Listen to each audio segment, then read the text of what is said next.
Method 1 LCR પરિપથ. હવે આ મેથડની અંદર અત્યારે આપણે આ વિડીયોમાં 10મા ક્રમના પ્રશ્નનું સોલ્યુશન કરશું. પ્રશ્ન આપેલો છે એલસીઆર શ્રેણી એસી પરિપથ માટે ફેઝરની રીતથી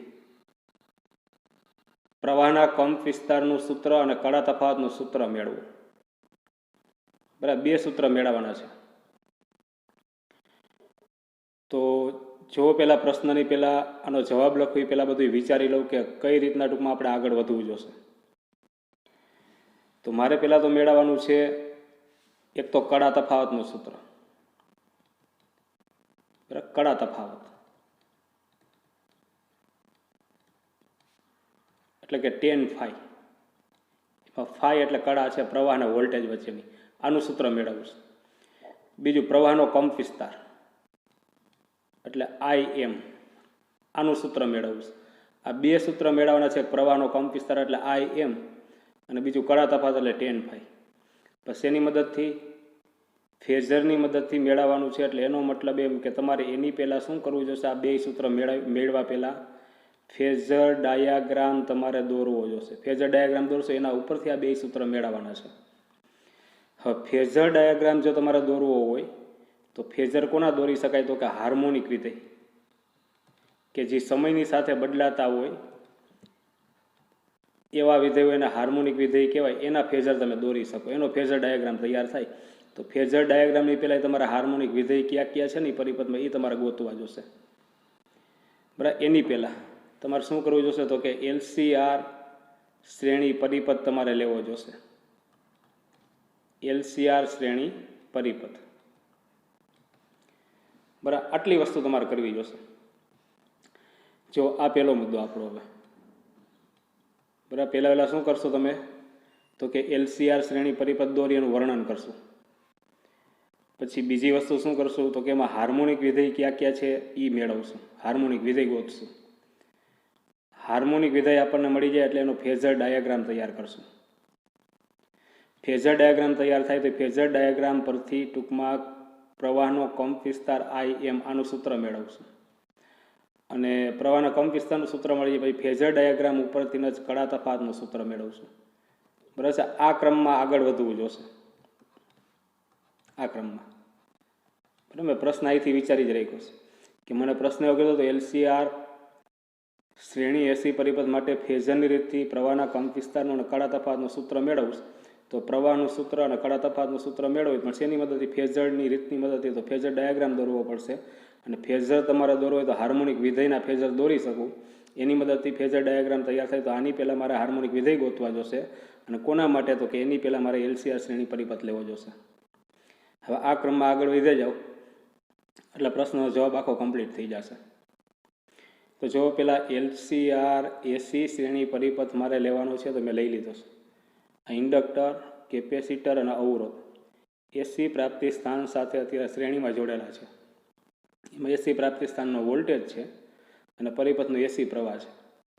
તો પહેલાં તો એલસીઆર શ્રેણી પરિપથ તમે લીધો તો આનું વર્ણન પહેલાં કરો. બરાબર, પહેલો મુદ્દો તો આનું વર્ણન આવશે. તો જો વર્ણન શું આવશે? તો કે આકૃતિમાં એલસીઆર એસી શ્રેણી પરિપથ દર્શાવેલો છે, જેમાં એસી પ્રાપ્તિ સ્થાનનો વોલ્ટેજ V બરાબર VM સાઇન ઓમેગા ટી છે. અને પ્રવાહ કેટલો હશે? પ્રવાહ તો કે I બરાબર IM sine omega T plus phi. યાદ આવે તો આગળના પ્રશ્નમાં ટૂંકમાં એલસીઆર શ્રેણી પરિપથ માટે પ્રવાહનું સૂત્ર મેળવ્યું છે. પ્લસ ફાઈ આવતો હતો. અને વોલ્ટેજમાં કડા ઓમેગા ટી છે અને પ્રવાહના સૂત્રમાં કડા ઓમેગા ટી પ્લસ ફાઈ છે. બે વચ્ચે કડા તફાવત ફાઈ જેટલો છે. બરાબર, આગળની થિયરી કરી એની અંદર ટૂંકમાં પ્રવાહનું સૂત્ર મળ્યું હતું. તો પરિપથનો વર્ણનનો મુદ્દો લખી નાખો. એમાં એસી વોલ્ટેજ અને એસી પ્રવાહનો ખાસ ઉલ્લેખ કરજો. તો જો જે આવું લખી શકું કે આકૃતિમાં શું દર્શાવેલ છે? તો કે એલસીઆર શ્રેણી એસી પરિપથ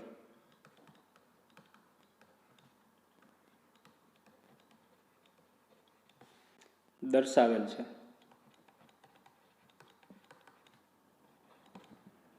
અને જેમાં એસી વોલ્ટેજ કેટલો છે તો કે વી બરાબર વીએમ સાઇન ઓમેગા ટી, આટલો એસી વોલ્ટેજ છે. અને એસી પ્રવાહ કેટલો હશે? અને અહીં દરેક ઘટકમાં પ્રવાહ એક હરખો હશે, આઈ જેટલો. દરેક ઘટકમાંથી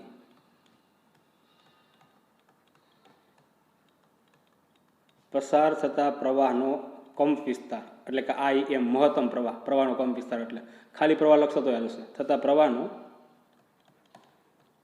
કંપ વિસ્તાર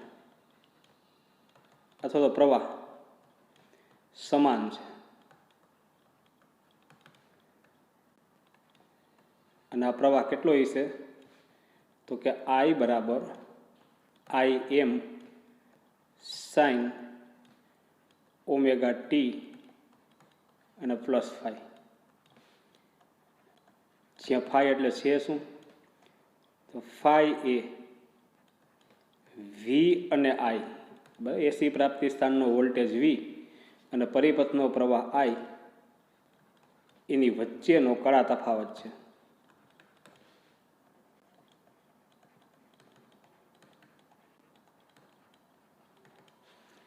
રેડી, પહેલો મુદ્દો પૂરો. બરાબર, હું દરેક મુદ્દો અલગ અલગ લખીને અહીંથી કાઢતો જઈશ, કારણ કે આ સમાસની નકા આખી થિયરી. એટલે પહેલાં મારે એલસીઆર શ્રેણી પરિપથ લેવાનો તો મેં લઈ લીધો ને વર્ણન કરી લીધો. વર્ણનમાં ખાસ કરીને એસી પ્રાપ્તિ સ્થાનનો વોલ્ટેજ અને પરિપથનો પ્રવાહ એનો ઉલ્લેખ કરેલો છે. બરાબર, એટલે એલસીઆર એસી શ્રેણી પરિપથ માટે ફેઝરની રીતે પ્રવાહના કંપ વિસ્તારનું સૂત્ર અને કળા તફાવતનું સૂત્ર મેળવો. તો આ પ્રશ્નમાં પહેલાં આપણે એલસીઆર પરિપથ લેવાની જરૂર પડી, તો પહેલાં આપણે એલસીઆર શ્રેણી પરિપથ લીધો અને વર્ણન કર્યું કે આકૃતિમાં એલસીઆર શ્રેણી એસી પરિપથ દર્શાવેલ છે, જેમાં એસી પ્રાપ્તિ સ્થાનનો વોલ્ટેજ વી બરાબર વીએમ સાઇન ઓમેગા ટી છે. અને બીજું કાંઈ તમે જોવો તો દરેક ઘટકમાંથી શ્રેણીમાં જ છે તો પ્રવાહ એક સરખો રહે, અથવા તો પ્રવાહનો કંપ વિસ્તાર એટલે કે મહત્તમ પ્રવાહ છે એક સરખો રહેશે. બરાબર, અને આ પ્રવાહ કેટલો છે તો કે આઈ બરાબર I M sine omega T plus phi. એમાં ફાઈ એટલે એસી પ્રાપ્તિ સ્થાનનો વોલ્ટેજ અને એસી પ્રવાહ એની વચ્ચે કળાનો તફાવત છે. એટલે પહેલો મુદ્દો પૂરો. હવે પરિપથ તો આવી ગયો આખો. હવે એમાં હાર્મોનિક વિધેય ગોતો. બરાબર, હાર્મોનિક વિધેય મળીએ પછી એનો ફેઝર ડાયાગ્રામ તૈયાર કરી શકું.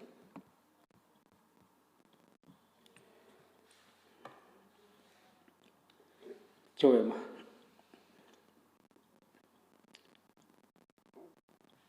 હાર્મોનિક વિધેય એટલે જે સમયની સાથે બદલાતો હોય.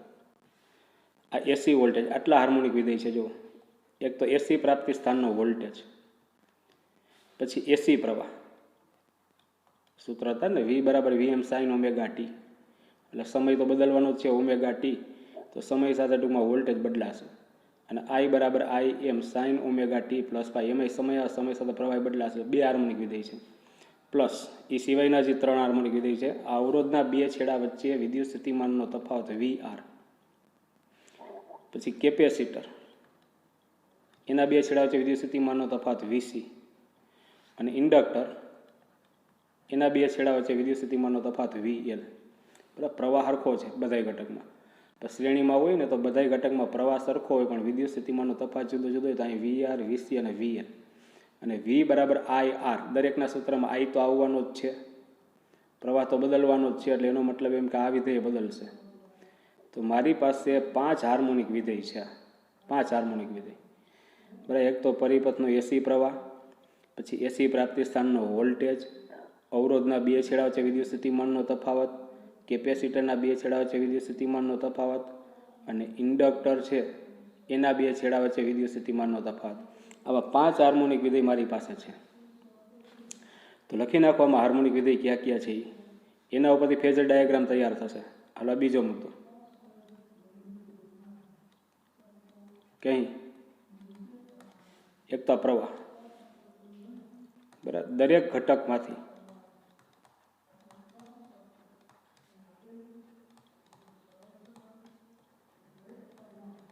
પસાર થતો પ્રવાહ સ્મોલ આઈ પછી એસી પ્રાપ્તિ સ્થાનનો વોલ્ટેજ, એસી પ્રાપ્તિ સ્થાનનો વોલ્ટેજ શેના દર્શાવેલો છે તો કે વી. પછી આ ત્રણેય ઘટક તેમજ અવરોધ, પછી કેપેસિટર અને ઇન્ડક્ટર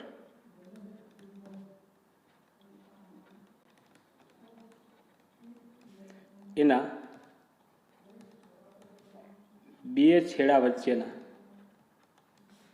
વોલ્ટેજ, અને વોલ્ટેજ ક્યાં આવશે? અવરોધમાં આવશે વી આર, કેપેસિટરમાં વીસી અને ઇન્ડક્ટરમાં વીએલ. એ હાર્મોનિક વિધેયો છે.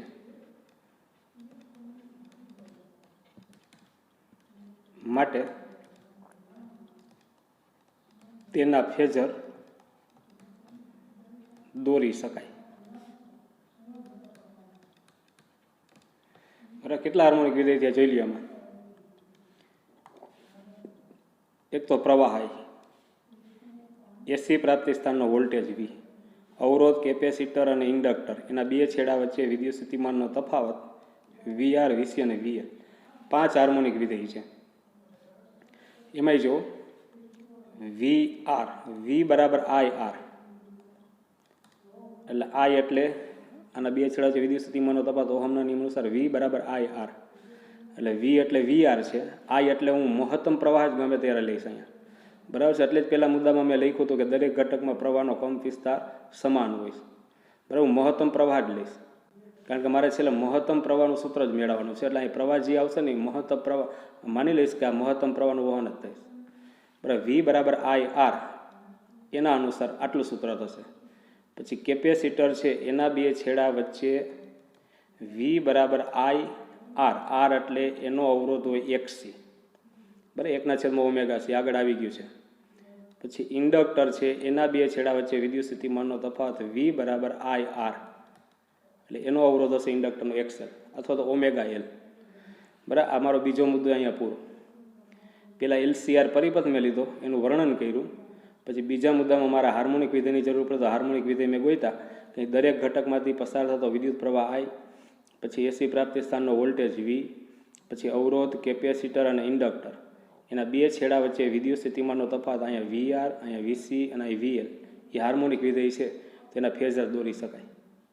એમાં વી આર એટલે આઈ એમ આર થશે, વીસી એટલે આઈ એમ એક્સી થશે અને વીએલ એટલે આઈ એમ એક્સએલ થશે. આની જરૂર પડશે હમણાં સૂત્ર મેળવીશને.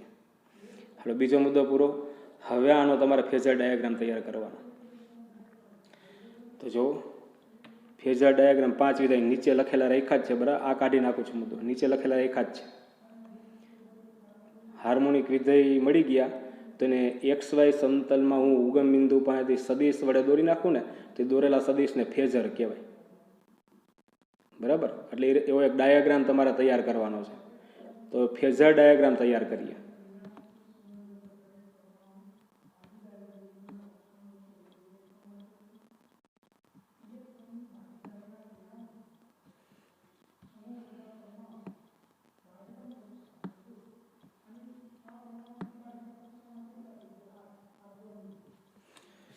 હલો, જો એમાં એટલે હવે મારે શું કરવાનું છે તો કે ફેઝર ડાયાગ્રામ.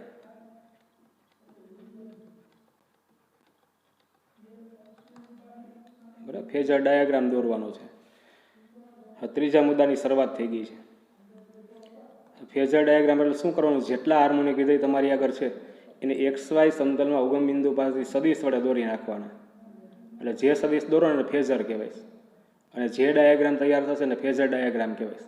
તો એક્સ વાય સમતલમાં દોરવા જોશે. ચાલો એક્સ વાય સમતલ.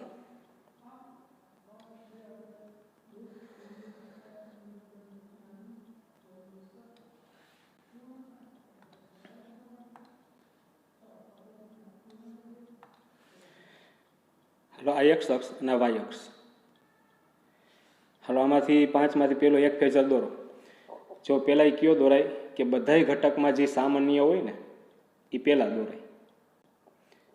આ શ્રેણીમાં છે, તો શ્રેણીમાં હોય તો વોલ્ટેજ જુદો જુદો હોય, વિદ્યુત સ્થિતિમાનનો તફાવત દરેકમાં જુદો જુદો હોય, પણ પ્રવાહ કેવો હોય? એક સરખો. તો પ્રવાહનો ફેઝર પહેલાં દોરાય. બરાબર, પ્રવાહનો ફેઝર પહેલાં વહેલા દોરાય. કદાચ આ સમાંતર જોડાણમાં હોત ને 3 3, તો સમાંતર જોડાણમાં દરેક ઘટકમાં વિદ્યુત સ્થિતિમાનનો તફાવત સરખો હોય, પ્રવાહ જુદો હોય. તો દરેક ઘટકમાં ટૂંકમાં વિદ્યુત સ્થિતિમાનનો તફાવત સરખો હોય તો વિદ્યુત સ્થિતિમાન અથવા તો વોલ્ટેજનો ફેઝર પહેલાં દોરાય. એ સામાન્ય હોય ને બધા માટે પહેલાં દોરી નાખવાનો. બરાબર, તો જોવા અહીંયા લખતોય જાવ અને દોરતોય જાઉં છું.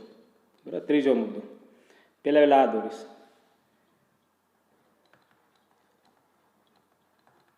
કે સરળતા ખાતર સ્મોલ આઈનો ફેઝર, સ્મોલ આઈનો ફેઝર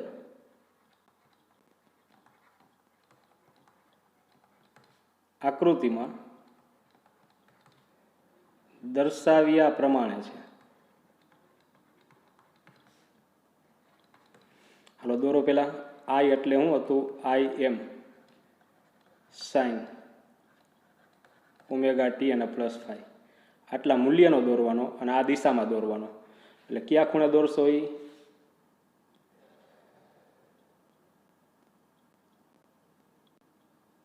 માની લો કે આ દિશામાં દોર્યો. બરાબર, આ આઈનો ફેઝર છે, યાદ રાખજો. આ મૂલ્ય છે ને, મૂલ્ય એ આના જેટલું, આઈ એમ જેટલું. એટલે લંબાઈ તમે ગમે ત્યારે લ્યો ને તો આઈ એમ લેવાનો. સદિશ દોરવા માટે તીર દોરવાનું, તીરની લંબાઈ યોગ્ય સ્કેલ ઉપર તેના મૂલ્ય જેટલી રાખવાની, જે દિશામાં એની અસર હોય એ દિશામાં એનું શીર્ષ દોરવાનું. એટલે મેં પહેલાં વહેલા પ્રવાહ આઈનો ફેઝર મેં પહેલાં વહેલા દોર્યું. આટલું મૂલ્ય છે, આઈ એમ જેટલું મૂલ્ય, અને કઈ દિશામાં? તો કે એક્સ અક્ષ સાથે ઓમેગા ટી +5 માપના ખૂણે. હવે પેલો ફેઝર દોરાઈ ગયો. તો આનો ફેઝર એ મને આવડે, VR. તો આવું આવી ગયું કે માત્ર અવરોધ ધરાવતો પરિપથ હોય તો વોલ્ટેજ અને પ્રવાહ વચ્ચે કડા તફાવત શૂન્ય હોય. તો જે દિશામાં પ્રવાહનો ફેઝર હોય ને એ જ દિશામાં VRનો ફેઝર આવશે, કારણ કે બે વચ્ચે કડાનો તફાવત, ખૂણાનો તફાવત શૂન્ય હોય. ઇન્ડક્ટર હોય ને તો પ્રવાહ છે એ વોલ્ટેજ કરતાં કડામાં π/2 જેટલો પાછળ હોય. કેપેસિટર હોય, માત્ર કેપેસિટર, તો પ્રવાહ છે વોલ્ટેજ કરતાં કડામાં π/2 જેટલો આગળ હોય. આગળ પ્રશ્ન કર્યા છે, માત્ર અવરોધ ધરાવતા પ્રશ્ન આવ્યા છે, માત્ર ઇન્ડક્ટર ધરાવતા, માત્ર કેપેસિટર ધરાવતા, ન્યા માહિતી હતી. બરાબર, એટલે VRનો ફેઝર મારે આ જ દિશામાં દોરવો પડે. આ VR લખવું જોઈએ. શા માટે? તો માત્ર R ધરાવતા પરિપથમાં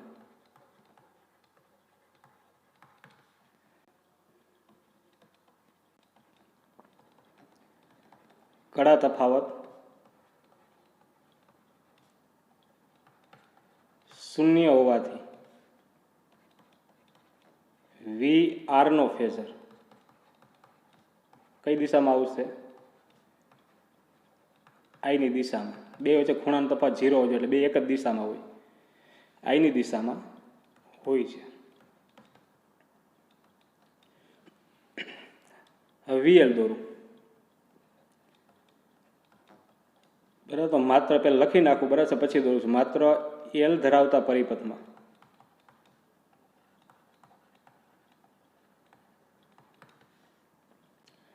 પ્રવાહ છે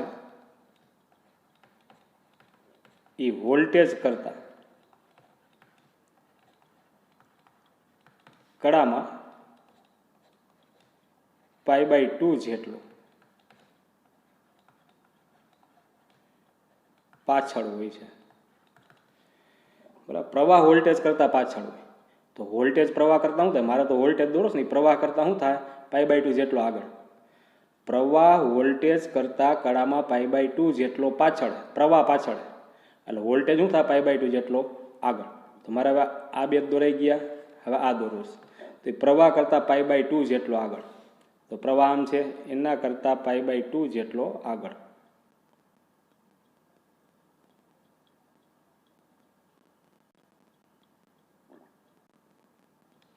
રેડી? આ કયો ફેઝર થયો? તો કે VL. બરાબર, અને 90 અંશનો ખૂણો, એટલે પ્રવાહ કરતાં એનો વોલ્ટેજ π/2 જેટલો આગળ. હવે વીસી, તો એમાં શું લખશો?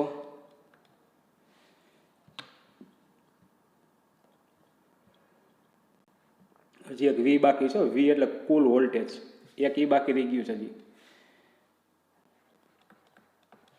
માત્ર સી ધરાવતા પરિપથમાં, કેપેસિટર ધરાવતો પરિપથ હોય તો એમાં શું પોઝિશન હતી? તો એમાં આવી પોઝિશન હતી કે પ્રવાહ છે એ વોલ્ટેજ કરતાં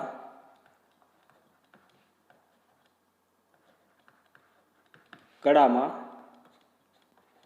π/2 જેટલો આગળ હોય. હાલો, પ્રવાહ આગળ, મારે તો આ દોરવો છે ને, તો પ્રવાહ વોલ્ટેજ કરતાં આગળ હોય તો વોલ્ટેજ શું થાય? પાછળ. તો π/2 જેટલો વોલ્ટેજ પાછળ. તો વીસી છે એ પ્રવાહ કરતાં π/2 જેટલો પાછળ. π/2 જેટલો પાછળ એટલે કઈ બાજુ આવશે? આ બાજુ. બરાબર, પ્રવાહ એના કરતાં પાછળ એટલે આ બાજુ, π/2 જેટલો પાછળ. હાલો, કયો દોર્યો આ? તો કે વીસીનો ફેઝર દોર્યો. હવે એમાં જો કે માની લો કે વીએલનું મૂલ્ય નાનું છે. હવે મારે ટોટલ આ 4 ફેઝર તો દોરાઈ ગયા. હજી કુલ વોલ્ટેજ, કુલ વોલ્ટેજ એટલે આ ત્રણેયનો સરવાળો વીઆર, વીએલ અને વીસી, ત્રણનો સરવાળો કરો એટલે કુલ વોલ્ટેજ એટલે કે એસી પ્રાપ્તિ સ્થાનનો વોલ્ટેજ વી મળે. તો સરવાળો કરવો હોય ને તો એ સદિશની રીતથી સરવાળો કરવો જોશે, કારણ કે સદિશ છે બધા. તો આ બે તો એક રેખા ઉપર છે, આ બે એક રેખા ઉપર છે. તો આ બેનો સરવાળો અદિશની મદદથી કરી શકું.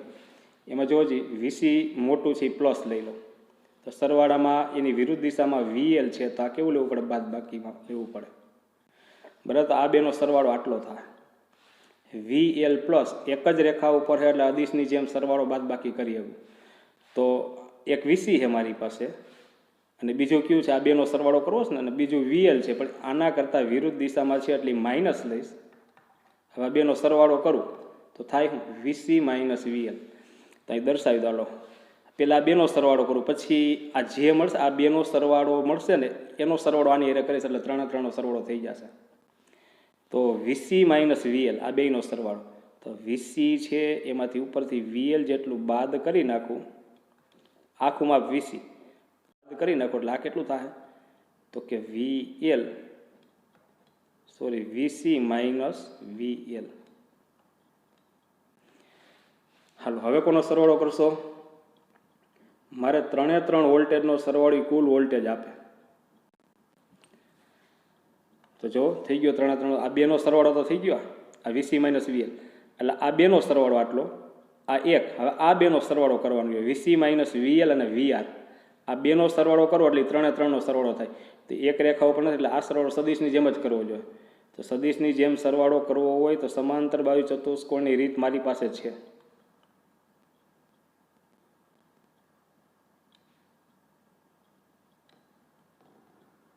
થઈ ગયો સમાંતર બાજુ ચતુષ્કોણ. સામાન્ય બિંદુમાંથી દોરેલો વિકર્ણ આ શું આપે? તો કે બેયનો સરવાળો. બેયનો સરવાળો એટલે હકીકતમાં ત્રણનો સરવાળો એટલે શું થઈ ગયું? આ વી થઈ ગયું. રેડી? અને ખૂણાની અંદર તમે જોવા જશો ને તો આ ખૂણો હોય ઓમેગા ટી, કારણ કે વી બરાબર વીએમ સાઇન ઓમેગા ટી છે. તો આ ખૂણો ઓમેગા ટી હશે અને આ ખૂણો કેટલો હશે? તો કે ફાઈ. જોવાય આખો ખૂણો આ રહ્યો ઓમેગા ટી પ્લસ ફાઈ. તો નીચેનો ખૂણો વોલ્ટેજનો ખૂણો તો વી બરાબર વીએમ સાઇન ઓમેગા ટી. તો એક્સ અક્ષ આવીને વોલ્ટેજ તો ઓમેગા ટીના ખૂણે, તો બાકી વધ્યું કેટલું? આ તો કે ફાઈ જેટલો. જોઈ લો, વોલ્ટેજ અને પ્રવાહ વચ્ચે કડા તફાત ફાઈ જેટલો છે. હાલો, ફેઝર ડાયાગ્રામ તૈયાર થયો.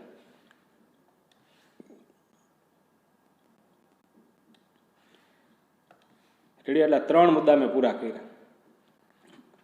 આ દોરવામાં વ્યવસ્થિત ધ્યાન રાખજો, કારણ કે આવા MCQ આવશે તમારી પાસે, દાખલા આવશે. ઘણી જગ્યા ઉપર ફેઝર ડાયાગ્રામનો ઉપયોગ થાય. ફરીથી રિપીટ કરી દઉં એકવાર આ ત્રીજો મુદ્દો, કે તમને હાર્મોનિક વિધેય તો મળી ગયા હતા. એક તો પ્રવાહ હતો સ્મોલ આઈ, પછી વીઆર, વીએલ, વીસી અને ટોટલ વોલ્ટેજ વી. પેલા પ્રવાહનો ફેઝર દોર્યો, આઈ બરાબર I M sine omega T, એટલે ઓમેગા ટી પ્લસ ફાઈ માપના ખૂણાના આઈએમ જેટલા મૂલ્યોનો આઈ ફેઝર. પછી માત્ર આર ધરાવતો પરિપથ હોય તો કડા તફાવત 0 એટલે એનો મતલબ એમ કે અવરોધના બે છેડા વચ્ચેનો જે વોલ્ટેજ વીઆર છે એ પ્રવાહની દિશામાં આવશે એટલે એ દોર્યો. પછી ઇન્ડક્ટર ધરાવતો પરિપથ, એમાં પ્રવાહ છે વોલ્ટેજ કરતાં કડામાં π/2 જેટલો પાછળ હોય. એટલે પ્રવાહ પાછળ હોય તો વોલ્ટેજ છે એ પ્રવાહ કરતાં, આ પ્રવાહ અહીંયા છે, પ્રવાહ કરતાં વોલ્ટેજ છે π/2 જેટલો આગળ એટલે એ દોર્યો. તો મૂલ્ય મેં નાનું રહી ગયું છે. માત્ર કેપેસિટર ધરાવતો પરિપથ હોય, માત્ર કેપેસિટર ધરાવતો પરિપથ, તો પ્રવાહ છે વોલ્ટેજ કરતાં કડામાં π/2 જેટલો આગળ હોય. એટલે એનો મતલબ એમ કે વોલ્ટેજ છે પ્રવાહ કરતાં કડામાં π/2 જેટલો પાછળ.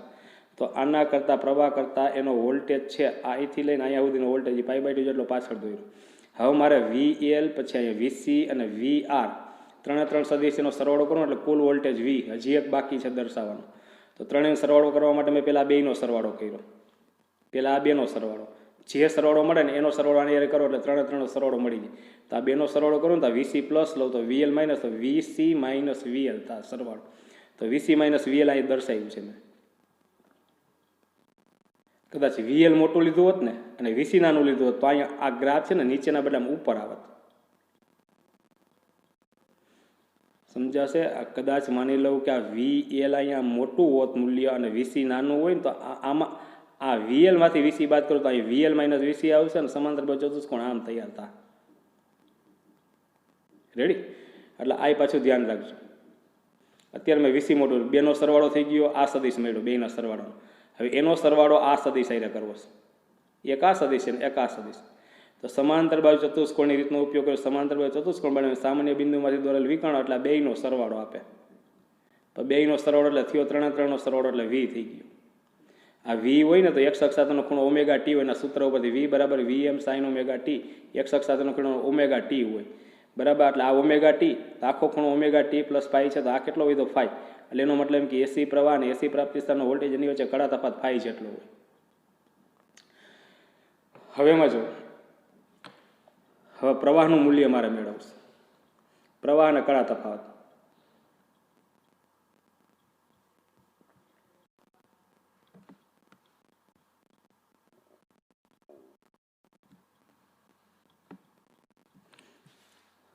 એના પછીનો મુદ્દો, પ્રવાહ મેળવવો હોય ને તો કાટકોણ ત્રિકોણ, જે કાટકોણ ત્રિકોણ પાયથાગોરસનો ઉપયોગ કરું એટલે કર્ણનો વર્ગ બરાબર બે બાજુના વર્ગનો સરવાળો બરાબર. એના ઉપરથી મને IM નું સૂત્ર મળી જશે. જો હવે ફેઝર ડાયાગ્રામ પરથી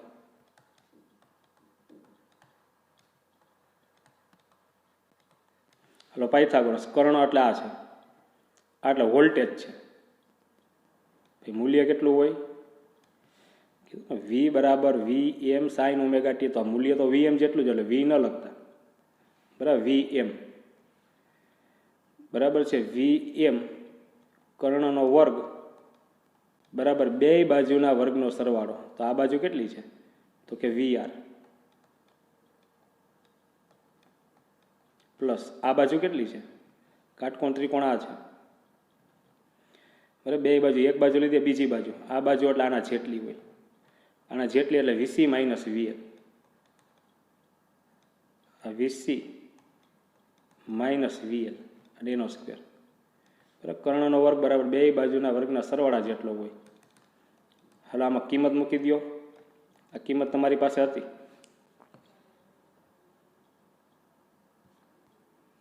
કાઢી નાખું. યાદ રાખજો કડા તફાવતનું સૂત્ર જ બાકી, tan ફાઈનું સૂત્ર બરાબર. આ તો IR મહત્તમ મૂલ્ય, IM અને R વર્ગ છે તો અહીં વર્ગ પ્લસ VC એટલે I, R એટલે XC હતું, પછી VL એટલે IR, I એટલે મહત્તમ પ્રવાહ IM અને XL હતું અને એનો સ્ક્વેર. હાલો VM સ્ક્વેર, આમાંથી બેમાંથી IM સ્ક્વેર, અહીંથી IM સામાન્ય, પેલા વર્ગ થઈને બહાર નીકળશે એ વર્ગ છે તો પછી બેમાંથી IM સ્ક્વેર સામાન્ય લઈએ તો વધ્યું કેટલું તો કે R square plus XC minus XL એનો સ્ક્વેર. હાલો IM સ્ક્વેર, મારા આજ પ્રવાહ મેળવો ને સૂત્રનો કરતા બનાવવું તો આ પદ છેદમાં વહી જશે તો તો કેટલું થશે R square plus XC minus XL એનો સ્ક્વેર. એટલે બે બાજુએ વર્ગમૂળ એટલે અહીંયા આવ્યું IM, આનું વર્ગમૂળ VM અને નીચે વર્ગમૂળ વર્ગ નથી એટલે વર્ગમૂળમાં શું લખવું જોશે તો કે R square plus XC minus XL એનો સ્ક્વેર. નીચે ઇમ્પિડન્સ આવી ગયો જોઈ લો, આગળ ઇમ્પિડન્સ આવી ગયો છે આ VM અને છેદમાં શું લખી આવ્યું Z, જ્યાં વર્ગમૂળમાં R square XC minus XL એનો સ્ક્વેર બરાબર Z અને શું નામ આપ્યું હતું એને ઇમ્પિડન્સ, યાદ આવે તો બરાબર. એટલે આ પ્રવાહનું સૂત્ર મને મળ્યું IM બરાબર VM છેદમાં Z. હવે જો એમાં કડા તફાવત એટલે tan phi નું સૂત્ર મેળવવું તમારાજી. તો tan phi નું સૂત્ર તમારે જોતું હોય તો એ આકૃતિ ઉપરથી જ મળી જશે, ફેઝર ડાયાગ્રામ પરથી. પાછું જો ફેઝર ડાયાગ્રામ પરથી કાટકોણ ત્રિકોણ છે, એમાં ખૂણો આ ફાઈ છે, આ કાટકોણ ત્રિકોણ, આ ખૂણો ફાઈ. તો એમાં tan phi નો ઉપયોગ કરું તો tan phi બરાબર આવશે શું? તો tan phi એટલે સામેની બાજુ, સામેની બાજુ આ થઈ, ખૂણો આ છે બરાબર, સામેની બાજુ, સામેની બાજુ એટલે આના જેટલી હોય, આના જેટલી એટલે છે VC માઇનસ VL છેદમાં પાસેની બાજુ, પાસેની બાજુ એટલે આ થાય એટલે કેટલી છે તો કે VR. હાલો tan phi કિંમત મૂકવામાં VC હતું IMXC, પછી આ હતું IMXL અને છેદમાં હતું IMR. હાલ ઉપરથી IM સામાન્ય નીકળે, છેદના IM આયરે નીકળી જાય એટલે વિધવા XC માઇનસ XL અને છેદમાં R. તો phi બરાબર આવશે tan ને આ બાજુ લઈ લો એટલે tan inverse XC minus XL અને છેદમાં R. એટલે આ કડા તફાવતનું સૂત્ર આગળ આવી ગયું છે. મેં જ્યારે સંકર સંખ્યા તમને કરાવી ને એ ટૂંકમાં નોંધની અંદર એ ટૂંકમાં આવ્યું છે. એટલે અત્યારે ફેઝરની મદદ, સંકર સમતલ ઉપરથી મેં ટૂંકમાં મેળવ્યું. તો અહીં ફેઝરની મદદથી મેળવવાનું કીધું, ફેઝરની મદદથી મેળવ્યું છે. ફેઝર ડાયાગ્રામ મહત્વનો છે. હાલો બધી વસ્તુઓ અહીં પૂરી, અહીંયા પ્રશ્નનો જવાબ આખો પૂરો થાય.